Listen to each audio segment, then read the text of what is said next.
So hello guys, మనమైతే last వీడియోలో అయితే డిస్కస్ చేసుకున్నాంగా ఈ గేట్ ఎగ్జామ్ యాప్టిట్యూడ్లో వెర్బల్ ఎబిలిటీ ఇంకా రీజనింగ్ ఇంకా న్యూమరిక్ ఈ త్రీ టైప్ ఆఫ్ యాప్టిట్యూడ్స్ అయితే ఉంటాయని.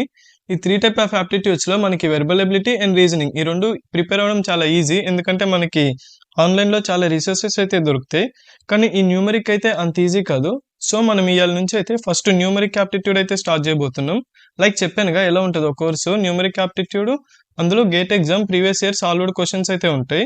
మనం ఇందులో ఇప్పుడు ఫస్ట్ చూసుకోవాల్సింది ఏంటంటే న్యూమరికల్ ఎబిలిటీలో సిలబస్ అయితే చూద్దాం.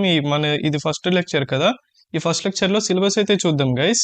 న్యూమరికల్ ఎబిలిటీని మనము క్వాంటిటేటివ్ ఎబిలిటీ అని కూడా అనొచ్చు, లైక్ క్వాంటిటేటివ్ ఆప్టిట్యూడ్ అని కూడా అనొచ్చు. ఎందుకంటే చెప్తే చూడండి. ఫస్ట్ చూసుకుంటే ఈ న్యూమరికల్ ఎబిలిటీలో వచ్చేసి మనకి టూ టైప్స్ అయితే ఉంటాయి. ఒకటి వచ్చేసి క్వాంట్ ఉంటుంది న్యూమరికల్ ఎబిలిటీలో, అండ్ ఇంకోటి వచ్చేసి మ్యాథ్స్ సబ్జెక్ట్స్ కూడా ఉంటాయి. మ్యాథ్స్ తెలుసు కదా, ఆల్జీబ్రా, జామెట్రీ, ఇవి మ్యాథ్స్ సబ్జెక్ట్స్ కూడా ఉంటాయి. సో అర్థమైందిగా, ఒకటి వచ్చేసి క్వాంట్, ఇంకోటి వచ్చేసి మ్యాథ్స్ సబ్జెక్ట్స్, ఈ రెండు అయితే ఉంటాయి న్యూమరికల్ ఎబిలిటీలో. ఈ రెండు ఉంటాయి కాబట్టి మనం దీన్ని క్వాంటిటేటివ్ అనకుండా న్యూమరికల్ ఎబిలిటీ అని అయితే అంటాం.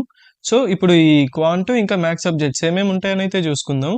సో క్వాంట్ చూసుకుంటే నేనైతే ఇక్కడ సిలబస్ అయితే రాస్తా చూడండి ఫస్ట్. సో గైస్ చూస్తున్నారు కదా, న్యూమరికల్ ఎబిలిటీలో మనకి ఈ క్వాంట్ సబ్జెక్ట్స్ అయితే ఇవైతే ఉంటాయి. ఇక్కడ నేనైతే నైన్ సబ్జెక్ట్స్ అయితే రాశానుగా. ఈ 9 సబ్జెక్ట్స్ అయితే క్వాంట్ సిలబస్ అనమాట. సో ఈ 9 అయితే మెయిన్, మనకి క్వాంట్లో ఇంకా ఉంటాయి కానీ ఈ 9 నేర్చుకుంటే చాలు, ఆ మిగిలిన అంతగా అయితే రావు గైస్. ఇంకా ఈ సైడ్ ఉంది కదా మ్యాథ్స్ సబ్జెక్ట్స్ అని, ఇవి వచ్చేసి మ్యాథ్స్ సిలబస్ అనమాట. మ్యాథ్స్లో ఆల్జిబ్రా, జామెట్రీ, క్యాల్కులస్. ఆల్జిబ్రాలో ఈ 5 చాప్టర్స్ అయితే ఉంటాయి, and same way geometry, calculus కూడా. సో ఇక్కడ మీరు మెయిన్గా అబ్జర్వ్ చేయాల్సింది ఏంటంటే ఈ క్వాంట్ సబ్జెక్ట్ ఉంది కదా, ఈ క్వాంట్ సబ్జెక్టు కొంచెం జూమ్ చేసి చూస్తే చూడండి. మీరు కనుక ఒకవేళ ప్లేస్మెంట్స్కి ప్రిపేర్ అవుతున్నారు అనుకోండి, కాలేజ్ ప్లేస్మెంట్స్ ఇట్లా ఉంటాయి కదా, కాలేజ్ ప్లేస్మెంట్స్ లేదా ఏమన్నా సాఫ్ట్వేర్ జాబ్స్ లేదా హార్డ్వేర్ జాబ్స్ ఇట్లా ఎంట్రన్స్ ఎగ్జామ్స్కి ప్రిపేర్ అవుతాం అనుకుంటున్నారుగా, వాళ్ళకైతే మెయిన్గా వచ్చేది ఓన్లీ ఈ క్వాంట్ నేర్చుకుంటే చాలు గైస్. ఈ మ్యాథ్స్ సబ్జెక్ట్స్ అయితే నేర్చుకోవాల్సిన అవసరం లేదు, ఈ క్వాంట్ ఒక్కటి నేర్చుకుంటే చాలు. ఎవరైతే గేట్కి ప్రిపేర్ అవుతున్నారో, ఎవరైతే గేట్ రాయాలనుకుంటున్నారో వాళ్ళు మాత్రం ఈ క్వాంట్తో పాటు ఎక్స్ట్రా ఈ మ్యాథ్స్ సబ్జెక్ట్స్ కూడా నేర్చుకోవాలి గైస్. ఎందుకంటే చాలా మందికి తెలియదు ఏంటంటే, ఈ వీడియో చేయడానికి మెయిన్ రీజన్ కూడా ఈ ఒక్క పాయింట్ వల్లే. ఏంటిదంటే యాప్టిట్యూడ్ అంటే ఓన్లీ యాప్టిట్యూడ్లో ఓన్లీ ఈ క్వాంట్ సబ్జెక్ట్స్ ఉన్నాయిగా, ఇవి ఇంకా రీజనింగ్, వెర్బలు, ఈ మూడే వస్తాయి అనుకుంటారు గేట్ ఎగ్జామ్ యాప్టిట్యూడ్లో. ఈ మూడు కాదు గైస్, ఈ వెర్బలు, రీజనింగ్, ఈ క్వాంట్తో పాటు మ్యాథ్స్, ఈ త్రీ చాప్టర్స్ ఉన్నాయి కదా, ఆల్జిబ్రా, జియోమెట్రీ, క్యాల్కులస్ చాప్టర్స్ కాదులేండి, ఈ 3 ఉన్నాయి కదా, ఈ 3 డొమైన్స్ అయితే మనకి మ్యాథ్స్ సబ్జెక్ట్స్లో ఈ 3 కూడా వస్తాయి గైస్. ఈ 3తో కలిపే మనకి యాప్టిట్యూడ్ 15 మార్క్స్ అయితే ఉంటుంది. సో అదైతే గుర్తుపెట్టుకోండి. గేట్ ఎగ్జామ్లో రాయాలంటే మనం ఈ క్వాంట్ సబ్జెక్ట్స్ ఈ 9 ఉన్నాయిగా, ఈ 9 నేర్చుకోవాలి, అండ్ దీంతో పాటు మ్యాథ్స్లో ఈ కూడా నేర్చుకోవాలి. అది గేట్ ఎగ్జామ్కి. ఒకవేళ మీరు కంపెనీ అదే కాలేజ్ ప్లేస్మెంట్స్కి ప్రిపేర్ అవుతాం అనుకుంటే ఈ క్వాంట్ ఒక్కటి నేర్చుకుంటే సరిపోద్ది, ఈ మ్యాథ్స్ అవసరం లేదు ప్లేస్మెంట్స్కి. గేట్కి మాత్రం ఈ మ్యాథ్స్ కావాలి. సో ఇప్పుడు వచ్చేసి ఏంటంటే, రేపు నుంచి మనకి ఈ క్వాంట్ సబ్జెక్ట్స్ అయితే ఒక్కొక్కటి స్టార్ట్ అయితే అవుతుంది గైస్. ఈ క్వాంట్ సబ్జెక్ట్ నెంబర్ సిస్టమ్ ఉంది, ఈ నెంబర్ సిస్టమ్ నుంచి అయితే స్టార్ట్ అవుతుంది. ఈ 9 సబ్జెక్ట్స్ అయితే కవర్ చేస్తా మాక్సిమం. ఈ ప్రీవియస్ క్వశ్చన్స్, గేట్ క్వశ్చన్స్ ఉంటాయిగా, ఈ 9 చాప్టర్స్ అయితే కవర్ చేస్తా క్వాంట్లో. ఈ 9 అయిపోయిన తర్వాత మ్యాథ్స్లోకి అయితే వస్తా గైస్. ఈ ఆల్జిబ్రా, జియోమెట్రీ, క్యాల్కులస్, ఈ వీటిల్లోకి అయితే వస్తా. సో ఈ క్వాంట్ సబ్జెక్ట్స్, మ్యాథ్స్, ఇది అర్థమైందిగా, ఈ రెండు కలిపి మనకి యాప్టిట్యూడ్లో అయితే వస్తాయి మెయిన్గా గేట్ ఎగ్జామ్కి, అదైతే గుర్తుపెట్టుకోండి. ఇంకా ఈ సబ్జెక్ట్స్ క్విక్ రివ్యూ చూసుకుంటే, ఫస్ట్ నెంబర్ సిస్టమ్ అంటే తెలుసుగా, ఈ ఎల్సిఎం, హెచ్సిఎఫ్, వీటి మీద అయితే ఉంటుంది. ఇంకా డివిజిబిలిటీ రూల్స్ అయితే ఉండాలి, వీటి మీద అయితే ఈ నెంబర్ సిస్టమ్ అయితే క్వశ్చన్స్ అయితే వస్తాయి. టైమ్ అండ్ వర్క్ అంటే తెలుసుగా, టైమ్ అండ్ వర్క్ అంటే మనకి ఏంటది, ఒక మనిషి ఇంతసేపు చేస్తాడు, ఇంకొక మనిషి ఇంతసేపు చేస్తాడు, వీళ్ళిద్దరు కలిసి ఎంతసేపట్లో వర్క్ అయితే కంప్లీట్ చేస్తారు అని అయితే ఉంటుంది. ఇంకా టైం, స్పీడ్, డిస్టెన్స్ అంటే ఒక కార్ వచ్చేసి ఇంత km/hతో వెళ్తుంది, ఎంత km/hతో వెళ్తే 30 minutesలో మనం డెస్టినేషన్ అయితే రీచ్ అవుతాం, అది ఉంటుంది. ఇంకా కాంపౌండ్ ఇంట్రెస్ట్, ఇందులో మీరు ఒకటి అబ్జర్వ్ చేయాలి, కాంపౌండ్ ఇంట్రెస్ట్ ఇంకా సింపుల్ ఇంట్రెస్ట్ కూడా ఉంటుంది. కాకపోతే మనకి సింపుల్ ఇంట్రెస్ట్ అనేది గేట్ ఎగ్జామ్లో అయితే రాదు. మెయిన్గా ఒక మాక్సిమం కాంపౌండ్ ఇంట్రెస్ట్ నుంచే క్వశ్చన్ అయితే వస్తుంది మనకి, సింపుల్ ఇంట్రెస్ట్ నుంచి క్వశ్చన్ అయితే గేట్ ఎగ్జామ్లో అయితే రాదు.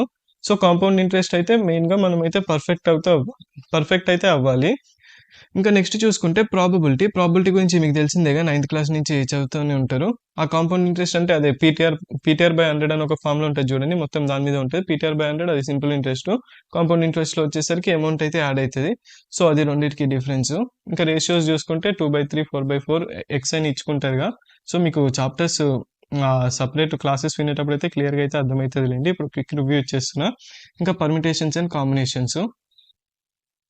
సో దీంట్లో మీరైతే కొంచెం కాన్సంట్రేషన్ అయితే పెట్టాలి గైస్. లైక్ ఒక ఫార్ములా ఉంటుంది NCR/100 అని, n⁻n-1 నేను అది క్లాసెస్లో అయితే చెప్తలేండి క్లియర్గా.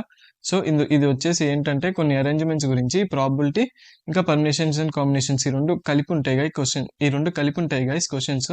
సో అదైతే చూసుకోండి. ఇంకా పర్సంటేజెస్ గురించి తెలుసుగా. ఒక నెంబర్ ఇస్తారు, ఆ నెంబర్లో ఇంత పర్సెంట్ ఆఫ్ వాల్యూ ఎంత అని. సో అది పర్సంటేజెస్ గురించి క్విక్ రివ్యూ.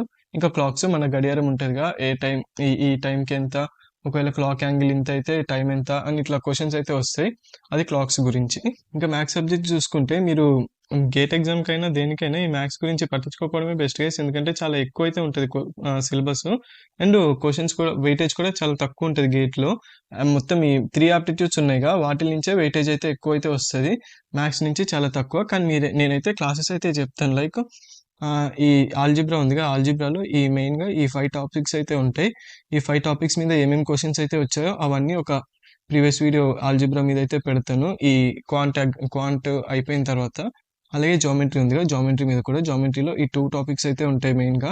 మనకి గేట్ ఎగ్జామ్లో ఆల్జిబ్రాలో ఈ 5 టాపిక్స్ నుంచే వస్తాయి. అలాగే జామెట్రీలో కూడా ఈ 2 టాపిక్స్ నుంచే వస్తాయి. ఇంకా క్యాల్కులస్ కూడా డిఫరెన్షియల్ ఈక్వేషన్స్ ఉంది చూడండి. ఈ డిఫరెన్షియల్ ఈక్వేషన్స్ ఇంకా దీంతో పాటు ఇంటిగ్రేషన్స్ కూడా. సో ఇంటిగ్రేషన్స్ అయితే మెన్షన్ చేయలేదు ఇక్కడ. ఇంటిగ్రేషన్స్ అంతగా రాదులేండి, జస్ట్ పైన వస్తుంది. సో డిఫరెన్షియల్ ఈక్వేషన్స్, ఇంటిగ్రేషన్స్ ఈ రెండు క్యాల్కులస్ నుంచి అయితే వస్తాయి. సో గైస్ మీకు యూట్యూబ్ మొత్తంలో ఈ గేట్ ఎగ్జామ్లో ఈ మ్యాటర్ అయితే ఎక్కడ దొరకదు. లైక్ నేనేమి ఎక్కువ చెప్పట్లేదులేండి, జస్ట్ ఐడియా ఇస్తున్నా. సో ఇది వీడియో వచ్చేసి ఇంకా క్వాంట్ గురించి, మ్యాథ్స్ గురించి మీకు ఒక ఐడియా అయితే వచ్చింది అనుకుంటున్నా. మీరు కనుక ప్లేస్మెంట్స్కి ప్రిపేర్ అయితే క్వాంట్ అయితే పక్కా ప్రిపేర్ అవ్వాలి. సో రేపటి నుంచి ఈ క్లాసెస్ అయితే వినండి గైస్. అండ్ ప్లేస్మెంట్స్ కాదు గేట్ అనుకుంటే క్వాంట్తో పాటు మ్యాథ్స్ కూడా ప్రిపేర్ అయితే అవ్వాలి. గేట్ ఎగ్జామ్లో వచ్చేసరికి 15 మార్క్స్ అయితే మనకి యాప్టిట్యూడ్ వెయిటేజ్ ఉంటుంది. ఆ 15 మార్క్స్లో ఈ quant, maths plus verbal plus logical reasoning ఇవన్నీ కలిపి 15 మార్క్స్ అయితే ఉంటాయి. ఈ 15లో మ్యాథ్స్ వచ్చేసి 2 or 3 మార్క్స్ అంతే. మ్యాక్సిమం 3 కన్నా ఎక్కువ అయితే రాదు. ఈ 3 మార్క్స్ కోసం మనం ఇంత కష్టపడాలా అంటే ఎవరికైతే 3 కావాలనుకుంటారో వాళ్ళైతే ఈ సబ్జెక్ట్స్ అన్నీ నేర్చుకోవాలి. ఎవరైతే ఈ పక్కన పెట్టేసినా కూడా పర్లేదు, మనం ఇది పర్ఫెక్ట్గా ప్రిపేర్ అయ్యి ఈ వర్బల్ ఇంకా లాజికల్ ప్రిపేర్ అయినా కూడా 15లో 12 మార్క్స్ అయితే ఈజీగా స్కోర్ అయితే చేయొచ్చు. సో మీరైతే ఒకసారి విని చూడండి, మీకు అర్థమైతే మ్యాథ్స్ ఈజీగా ఉంటుంది. మ్యాక్సిమం మొత్తం అన్నీ ఈజీగా ఉంటాయి. ఒకసారి చూడండి, మీకే తెలుస్తుంది.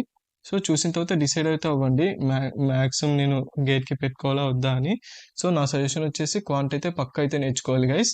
అండ్ అలాగే వెర్బల్ ఇంకా లాజికల్ కూడా, ఈ 3 అయితే నేర్చుకోండి. 12 మార్క్స్ ఈజీగా యాప్టిట్యూడ్ అయితే వచ్చేస్తాయి. మ్యాథ్స్ కూడా నేర్చుకుంటే ఇంకా 3 మార్క్స్ కూడా క్లియర్ అయితే చేసుకోవచ్చు.